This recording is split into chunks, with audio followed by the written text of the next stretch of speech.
इस कार्यक्रम के पुण्यार्चक हैं गुणायतन परिवार। गुणायतन परिवार द्वारा भोपाल में बड़ी सार्थक पहल की गई है, जिसमें बच्चों को संस्कार युक्त और गुणवत्तापूर्ण शिक्षा देने का मौका मिल रहा है। ये बच्चों की व्यवस्था की गई है, जिसमें 6वीं 7वीं के बच्चे इस साल लिए जाएंगे और 11वीं 12वीं और सीए फाउंडेशन के बच्चों को यहाँ रखा जाएगा। ये मेधावी छात्रों को प्रावीण्य के आधार पर उसे प्रविष्टि मिलेगी। पूरे देश भर से प्रविष्टियाँ आएगी। प्रत्येक कक्षा में मात्र 30-30 बच्चों का ही चयन होगा और चयनित बच्चे वे होंगे जो अपनी प्रतिभा के बल पर चुने जाएंगे और उनको एक प्रकार की स्कॉलरशिप दी जाएगी। ये छात्रवृत्ति के तहत पढ़ेंगे। गुणायतन के समाज कल्याण की दिशा में एक बहुत अच्छी पहल है और ये सार्थक पहल है। इसकी शुरुआत भोपाल से हो रही है। ये भोपाल वालों के लिए बहुत गौरव का विषय है। इसके लिए गुणायतन के साथ विद्यासागर इंस्टीट्यूट और सेज और एपीटी, इन तीनों को भी मैं बहुत बहुत आशीर्वाद देता हूँ।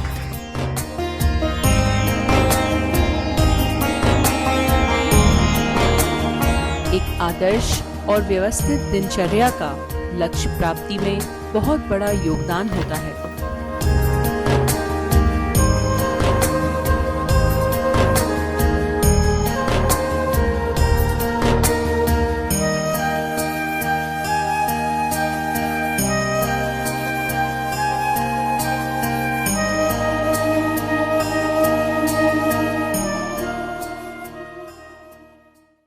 नमः। ओम ह्रीं ब्रह्मनिष्ठाय नमः। ओम ह्रीं परब्रह्मणे नमः। ओम ह्रीं ब्रह्मात्मने नमः। ओम ह्रीं ब्रह्म संभवाय नमः। ओम ह्रीं महाब्रह्मपतिये नमः। ओम ह्रीं ब्रह्मेशे नमः। ओम ह्रीं महाब्रह्मपदेश्वराय नमः। ओम ह्रीं सुप्रसन्नाय नमः। ओम ह्रीं प्रसन्नात्मने नमः। ओम ह्रीं ज्ञान धर्म दम प्रभवे नमः। ओम ह्रीं प्रसमात्मने नमः। ओम ह्रीं प्रशांतात्मने नमः। ओम ह्रीं पुराण पुरुषोत्तमाय नमः। ओम ह्रीं महाशोकध्वजाय नमः। ओम ह्रीं अशोकाय नमः। ओम ह्रीं काय नमः। ओम ह्रीं राष्ट्रेशस्ते नमः। ओम ह्रीं पद्मविष्टराय नमः। ओम ह्रीं पद्मेशाय नमः। ओम ह्रीं पद्मसंभूतये नमः। ओम ह्रीं पद्मनाभये नमः। ओम ह्रीं अनुत्तराय नमः। ओम ह्रीं पदयोने नमः। ओम ह्रीं जगद्योने नमः। ओम ह्रीं मित्याय नमः। ओम ह्रीं स्तुत्याय नमः। ओम ह्रीं स्तुतीश्वराय नमः। ओम ह्रीं स्तवनार्हाय नमः। ओम ह्रीं ऋषिकेशाय नमः। ओम ह्रीं जिज्ञेयाय नमः। ओम ह्रीं गतक्रियाय नमः। ओम ह्रीं गणाधीपाय नमः। ओम ह्रीं गणज्येष्ठाय नमः। ओम ह्रीं गण्याय नमः। ओम ह्रीं पुण्याय नमः। ओम ह्रीं गणाग्रण्ये नमः। ओम ह्रीं गुणाकराय नमः। ओम ह्रीं गुणाम्बोधये नमः। ओम ह्रीं गुणज्ञाय नमः। ओम ह्रीं गुणनायकाय नमः। ओम ह्रीं गुणाधरिणे नमः। ओम ह्रीं गुणोच्छेदिने नमः। ओम ह्रीं निर्गुणाय नमः। ओम ह्रीं पुण्यगिरे नमः। ओम ह्रीं गुणाय नमः। ओम ह्रीं शरण्याय नमः। ओम ह्रीं पुनवाचे नमः। ओम ह्रीं पूताय नमः। ओम ह्रीं वरेण्याय नमः। ओम ह्रीं पुण्यनायकाय नमः। ओम ह्रीं अगण्याय नमः। ओम ह्रीं पुण्यधिये नमः। चैतन्य चमत्कारी श्री चंदा प्रभु भगवान की, परम शांति विधायक श्री शांतिनाथ भगवान की, चिंतामणि श्री पार्श्वनाथ भगवान की, वर्तमान शासन नायक श्री महावीर भगवान की, 24 तीर्थंकर भगवान के धोले बाबा, चंदन ये गुलाल बने, जिसने भी लगाई मस्तक, जिसने भी लगाई मस्तक, उसकी तकदीर खुले, तेरे चरणों के धोले बाबा, चंदन ये गुलाल बने। ओ देवो महेश्वरः गुरु साक्षात् परब्रह्म तस्मै श्री गुरुवे नमः। जय बोलो देवादिदेव खजराज श्री भगवान महावीर स्वामी की, अहिंसा परमो धर्म की, परम पूज्य आचार्य गुरुवर श्री विद्यासागर जी महाराज की, आचार्य श्री समय सागर जी महाराज की, पूज्य मुनिवर श्री प्रमाण सागर जी महाराज की, पूज्य मुनिवर श्री संधान सागर जी महाराज की।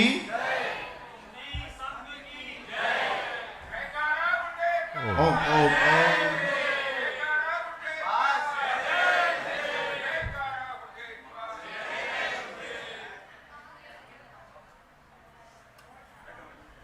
आज गुरु पूर्णिमा का दिन है।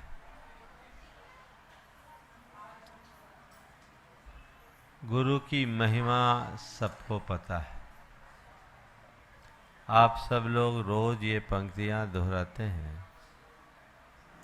गुरु की महिमा वर्णी न जाए, गुरु नाम जपो मन वचन का। गुरु की महिमा सबको पता है। बिना गुरु के हमारा जीवन शुरू नहीं होता। ये कहा जाता है जिसका कोई गुरु नहीं उसका जीवन शुरू नहीं। अपने आध्यात्मिक जीवन की शुरुआत गुरु के शरण से ही होती है और उसकी पूर्णता भी गुरु के माध्यम से होती है। ओम। भैया जो जहाँ है वहीं व्यवस्थाएं सब बाद में होगी। बैठ जाइए, सब बैठ जाए, खड़े नहीं रहे, खड़े नहीं रहे, बैठ के। 4 बातें, चूंकि समय काफ़ी हो गया है, आज के संदर्भ में मैं आप सबसे कहूँगा। गुरु को जानना, गुरु का मिलना, गुरु को पाना और गुरु का हो जाना, ये चारों चीजें बहुत दुर्लभ है। गुरु को जानो, बहुत कम लोग हैं जो गुरु को पहचान पाते हैं। गुरु को जब तक न जानोगे गुरु को कैसे पाओगे? आखिर गुरु है कौन? प्रायः लोग गुरु को एक व्यक्ति के रूप में देखते हैं, जबकि गुरु एक व्यक्ति नहीं, गुरु एक तत्व है। गुरु एक तत्व है जो हमें भव सागर से पार लगाने में खिवैया की तरह भूमिका निभाते हैं, जो हमारे भीतर ज्ञान का प्रकाश उद्घाटित कर हमारे जीवन का पथ प्रशस्त करते हैं। आप लोग कहते हैं अज्ञान तिमिरांधाना ज्ञानांजन शलाकया चक्षुरुन्मीलितं येन तस्मै श्री गुरुवे नमः। अज्ञान के अंधेरे से अंधे व्यक्ति के आंख में ज्ञान की अंजन शलाका से जो एक रोशनी प्रकट करते हैं, जो दिशा और दृष्टि देते हैं, वे गुरु कहलाते हैं। गुरु जो तुम्हारे भीतर के अंधेरे को दूर कर दे, जिनकी शरण में आने के बाद तुम्हें तुम्हारी आत्मा का बोध हो जाए, जिनकी सन्निधि पाने के बाद तुम्हें अपने जीवन की वास्तविकता की पहचान हो जाए, जो तुम्हें तुम्हारा पता बता दे और जो तुम्हें तुम्हारे पास बिठा दे, वो गुरु है। उस गुरु को पहचानो। चाहे जिसको आप नाम से गुरु भले कह दो, पर जिसके अंदर ऐसी आध्यात्मिकता है, गुरुता का अधिकारी तो वही है। गुरुत्व तो केवल उसके अंदर ही घटता है जिसके जीवन में आध्यात्मिकता है, जो आत्मा के स्तर पर जीता है और आत्मा के स्तर पर जीने का मार्ग बताता है, जिसे गहन साधना की अनुभूति है और जिनकी शरण में जाने के बाद उसी साधना की प्रेरणा मिलती, वो गुरु है। तो ऐसे गुरु को जानो। बिरले लोग गुरु को जानते हैं। गुरु भक्त भले मिल जाएंगे, गुरु को जानने वाले बिरले होंगे। यहां तुम सब गुरु भक्त हो, पर तुमने अभी गुरु को पहचाना नहीं। गुरु को पहचानने वाले गुरु के हो जाते हैं। अपने अंदर उतर करके देखना कि मैं अभी तक गुरु को कितना जान पाया हूं। तुम लोग गुरु के निकट भी आते हो ना, तो प्रायः लोग गुरु के प्रताप और प्रभाव से प्रभावित होकर आते हैं। गुरु के प्रताप और प्रभाव से प्रभावित होकर आने वाले लोग कभी भी अपना गुरु बदल लेंगे। किसी दूसरे के प्रताप में आ जाएं, किसी दूसरे के प्रभाव में आ जाएं, वो गुरु बदल लेंगे। क्यों? क्योंकि उनने अभी गुरु को पहचाना ही नहीं है। लेकिन जो गुरु को भीतर से पहचानते हैं, उनकी दिशा और दृष्टि और होती है।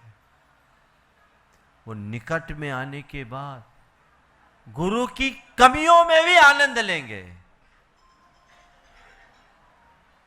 किसी गुलाब के बगीचे में जाओ, दूर से जब भी देखोगे तो उसका सौंदर्य दिखेगा, उसकी खुशबू का आनंद आएगा, उसकी सुवास। गुलाब के बगीचे में जाने के बाद तुम्हें दूर से उसका सौंदर्य और दिखेगा और उसकी सुवास भी मिलेगी। लेकिन जब गुलाब के निकट जाओगे ना, तो उसके नीचे सड़े गले पत्ते भी दिखाई पड़ेंगे।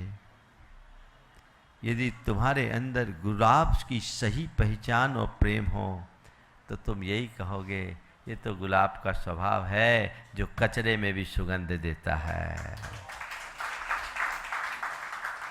अगर तुमने गुरु को ठीक ढंग से जाना, तो तुम्हें गुरु के गुलाब दिखेंगे, उसकी सुवास दिखेगी, उसका सौंदर्य दिखेगा। उसके नीचे पड़े रहने वाले पत्ते भी उसके गुण के रूप में दिखेंगे। अरे महाराज ऐसे हैं, वैसे हैं, उनने ये बोल दिया, वो बोल दिया। अभी तुम कच्चे हो, अभी तुमने गुरु को जाना नहीं। तो पहली बात, गुरु को जानो। दूसरी बात, गुरु का मिलना। गुरु के बारे में तो जान लिया, कोई जरूरी नहीं कि तुम्हें गुरु मिले। बहुत दुर्लभ है गुरु का मिलना। नाम के गुरु बहुत मिल जाएंगे, लेकिन गुरुत्व की महिमा से मंडित गुरु का मिलना बहुत दुर्लभ होता है। वे लोग बहुत भाग्यशाली हैं जिन्हें हमें आचार्य विद्यासागर जैसे महान गुरु मिले, जिनके जीवन में जिन्हें गुरु मिल गया, जिन्हें गुरु के दर्शन हो गए, वे बहुत भाग्यशाली हैं। लेकिन गुरु को मिलना केवल एक भौतिक घटना है। गुरु का मिलना भौतिक घटना है, गुरु को पाना आध्यात्मिक क्रांति। गुरु मिल गए, गुरु के दर्शन हो गए। आप सब भी तो आए हो, मिलने ही आए। गुरु पूर्णिमा आए, गुरु से मिलने आए। कोई जरूरी नहीं जो गुरु से मिले वो गुरु को पाए भी। गुरु से मिलने वालों की तो लाइन लगी रहती है। सवेरे से शाम तक सैकड़ों लोग आते हैं, वो गुरु से मिलके चले जाते हैं। पर यह कोरा भौतिक संसर्ग है। तुम देखो कि मैं गुरु से तो मिलता आया हूं, हर वर्ष मिलता हूं, हर रोज मिलता हूं, गुरु को पाया हूं कि नहीं? गुरु को पाना एक आध्यात्मिक क्रांति है। गुरु को पाने का मतलब जानते हो? हाँ, गुरु को पाना यानी गुरु की कृपा से अभिषिक्त हो जाना। मैं गुरु से मिला और मुझे गुरु मिले, बहुत अंतर है। गुरु से मिलना तुम्हारी तरफ से है और गुरु का मिलना दोनों तरफ से है। गुरु से तुम मिलते आए, जे वो दिन तुम्हारे लिए भाग्यशाली होगा जिस दिन तुम्हें गुरु मिलेंगे। मुझे गुरु मिले, मैं गुरु को पाऊं, ये लक्ष्य रखो। मुझे गुरु मिल गए उस दिन मानना जिस दिन तुम पर गुरु की कृपा बरस गई। जिस दिन गुरु की कृपा बरस गई। और केवल गुरु के मिलने से काम नहीं चलेगा, गुरु को पाना मात्र पर्याप्त नहीं है। जीवन की पूर्णता तब होती है जब तुम गुरु के हो जाओगे। चौथा चरण, गुरु को पाना, फिर गुरु का हो जाना। गुरु का हो जाना इसका मतलब अपने अहम को विसर्जित कर देना, अपने मैं को मिटा देना। मैंने अपने गुरु को पा लिया, यानी अपने हृदय में गुरु को बसा लिया। और जब मेरे हृदय में मेरे गुरु बस गए तो वही मेरे परमेश्वर बन गए, वे ही मेरे इष्ट बन गए, वे ही मेरे ध्येय बन गए। अब मेरा अपना कुछ भी नहीं बचा। गुरु की इच्छा ही मेरी इच्छा, गुरु का निर्णय ही मेरा निर्णय, गुरु की समझ ही मेरी समझ और गुरु की शक्ति ही मेरी शक्ति। ये है गुरु का होना। गुरु कुछ कहे उसके बाद करो, ये बहुत दूर की बात है। गुरु की इच्छा को ही अपनी इच्छा बना लेना, गुरु के निर्णय को ही अपना निर्णय बना लेना, गुरु के ज्ञान के आगे अपने आप को बौना समझ लेना और गुरु की शक्ति के भरोसे बड़ा बड़ा काम करने के लिए भी तत्पर हो जाना। एक ही बात, मेरी भक्ति आपकी शक्ति। मुझे नहीं मालूम, मेरे पास भक्ति है, शक्ति आप दोगे और जब आप हो तो मुझे कोई चिंता नहीं। ये लक्षण है गुरु का हो जाना।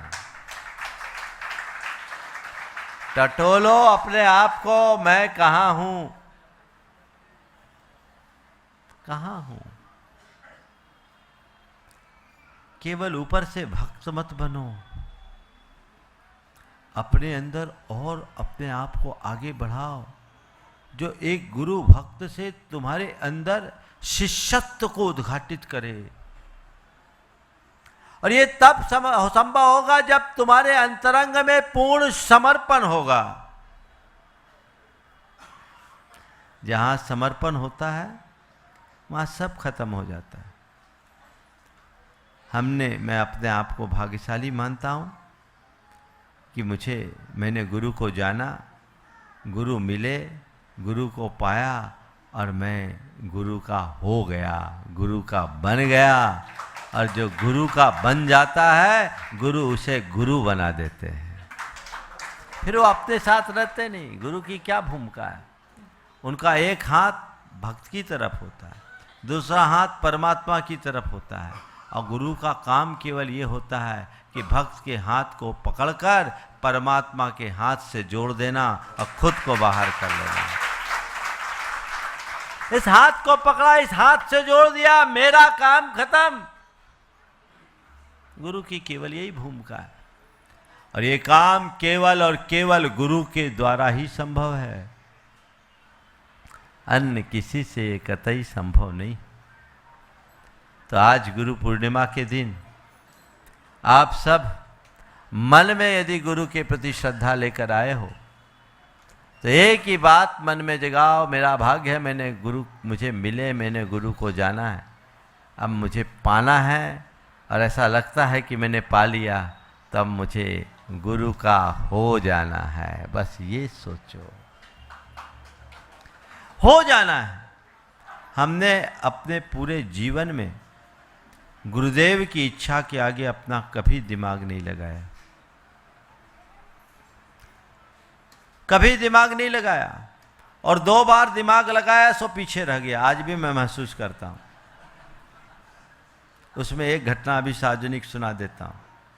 2 बार मैंने दिमाग लगाया जब मेरी मुनि दीक्षा हुई, चूंकि मैं पढ़ने में शुरू से रुचि रखता था। दीक्षा के बाद मैंने गुरुदेव के पास जाकर निवेदन किया कि गुरुदेव, मेरी इच्छा है सिद्धांत ग्रंथों को पढ़ने की। अब मुनि दीक्षा के बाद मैं सठखंडागम और कसाय प्राभृत के संपूर्ण भागों का, खंडों का अध्ययन करना चाहता हूँ। गुरुदेव ने कहा साहित्य पढ़ो। व्याकरण पढ़ा चुके थे, साहित्य पढ़ो। मैंने कहा गुरुदेव मेरी रुचि सिद्धांत में, साहित्य तो मेरे लिए जितना काम चला वो आ गया, आप तो आशीर्वाद दो, मुझे सिद्धांत पढ़ना है। मेरी शुरू दिन से इच्छा थी, जब से मैं संघ में आया था, कि मुझे सिद्धांत में पारगामी बनना है। गुरुदेव ने 3 बार कहा साहित्य पढ़ो। मैंने कहा मेरी रुचि नहीं साहित्य। ठीक, उन्हें आशीर्वाद दे दिया।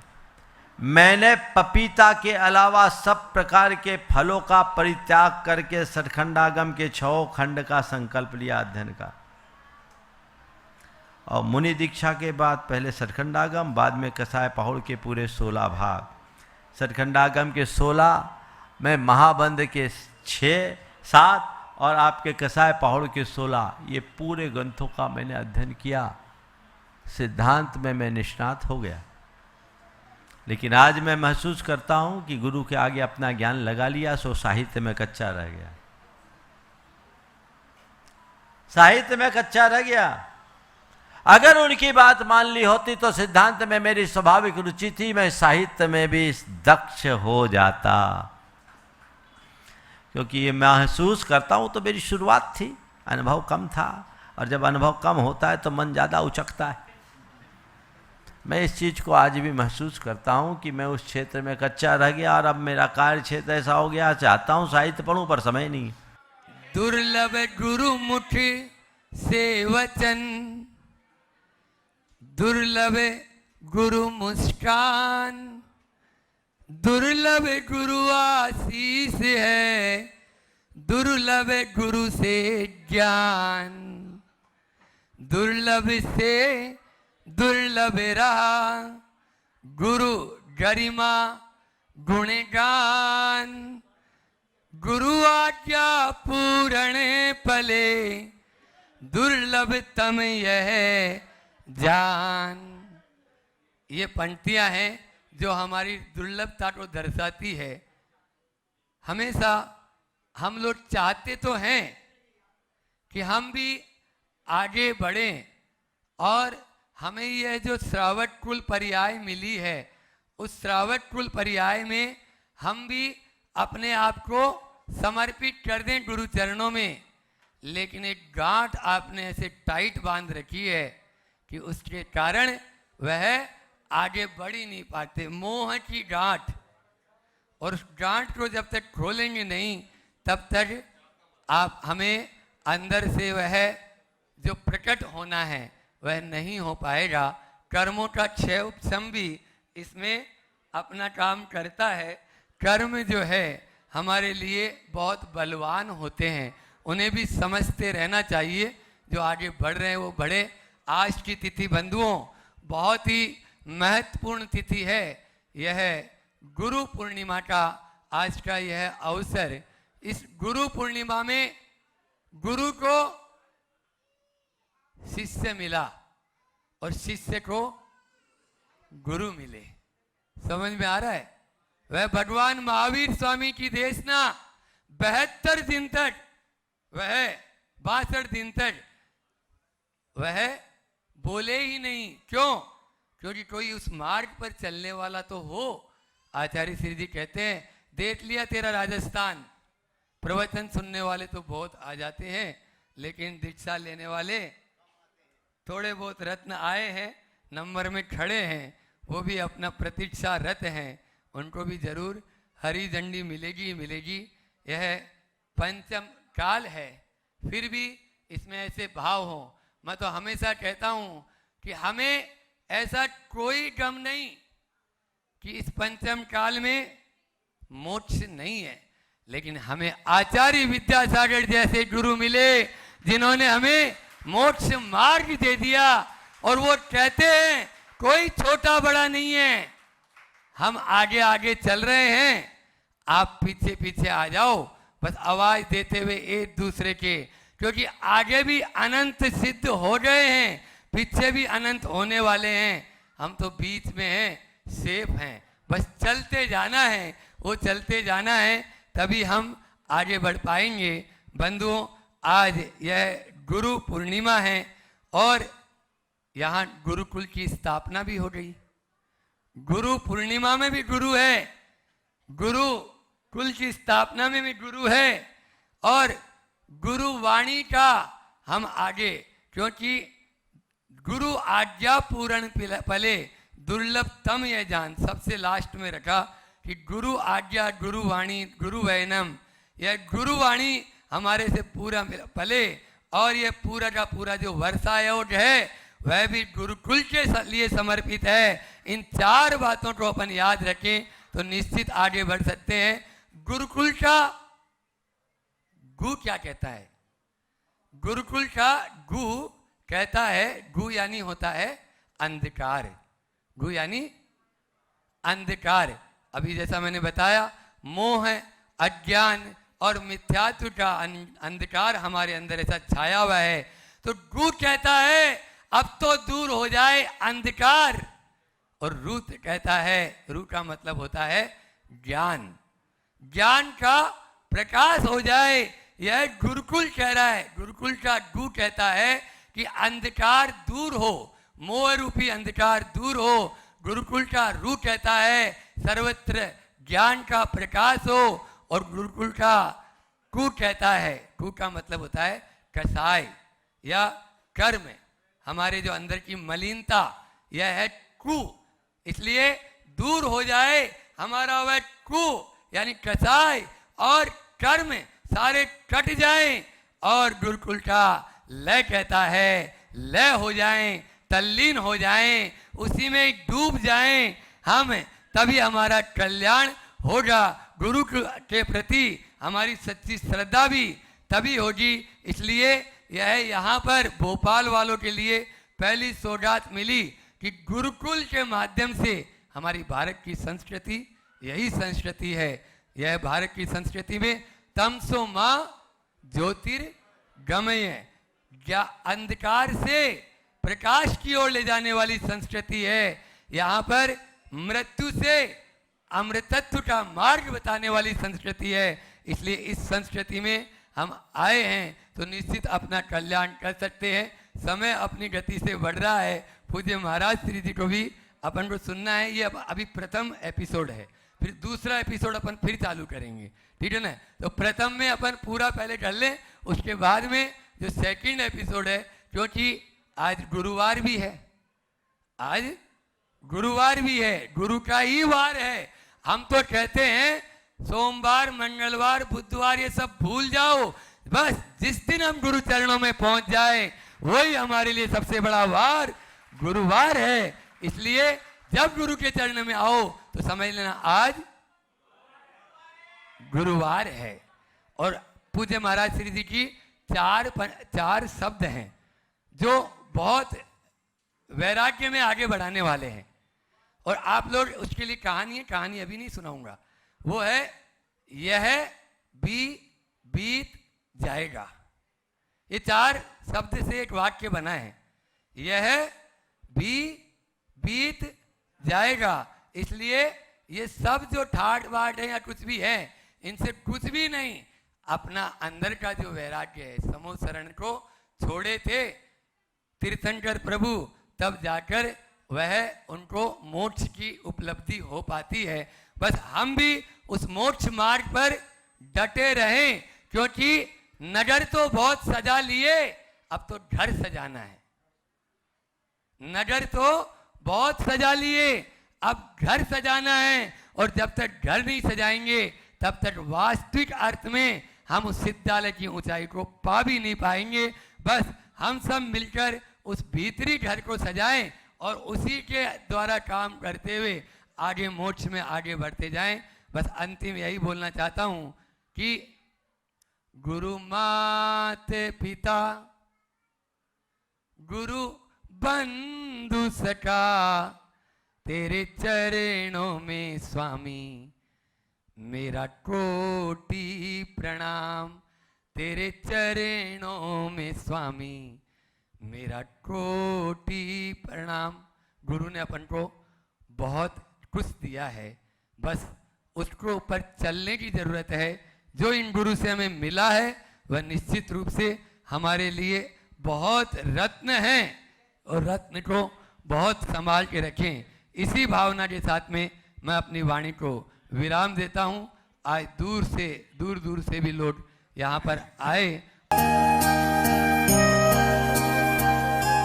गुणायतन परिवार द्वारा भोपाल में बड़ी सार्थक पहल की गई है, जिसमें बच्चों को संस्कार युक्त और गुणवत्तापूर्ण शिक्षा देने का मौका मिल रहा है। ये बच्चों की व्यवस्था की गई है, जिसमें 6वीं 7वीं के बच्चे इस साल लिए जाएंगे और 11वीं 12वीं और सीए फाउंडेशन के बच्चों को यहाँ रखा जाएगा। ये मेधावी छात्रों को प्रावीण्य के आधार पर उसे प्रविष्टि मिलेगी। पूरे देश भर से प्रविष्टियाँ आएगी। प्रत्येक कक्षा में मात्र 30-30 बच्चों का ही चयन होगा, और चयनित बच्चे वे होंगे जो अपनी प्रतिभा के बल पर चुने जाएंगे और उनको एक प्रकार की स्कॉलरशिप दी जाएगी। ये छात्रवृत्ति के तहत पढ़ेंगे। गुणायतन के समाज कल्याण की दिशा में एक बहुत अच्छी पहल है और ये सार्थक पहल है। इसकी शुरुआत भोपाल से हो रही है। ये भोपाल वालों के लिए बहुत गौरव का विषय है। इसके लिए गुणायतन के साथ विद्यासागर इंस्टीट्यूट और सेज और एपीटी, इन तीनों को भी मैं बहुत बहुत आशीर्वाद देता हूँ।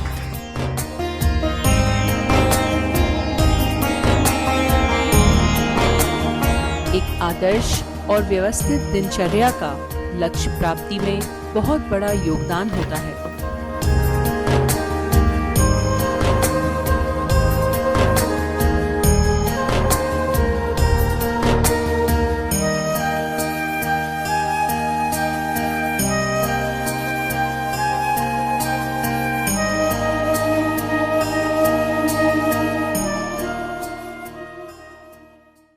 इस कार्यक्रम के पुण्यार्जक थे गुणायतन परिवार।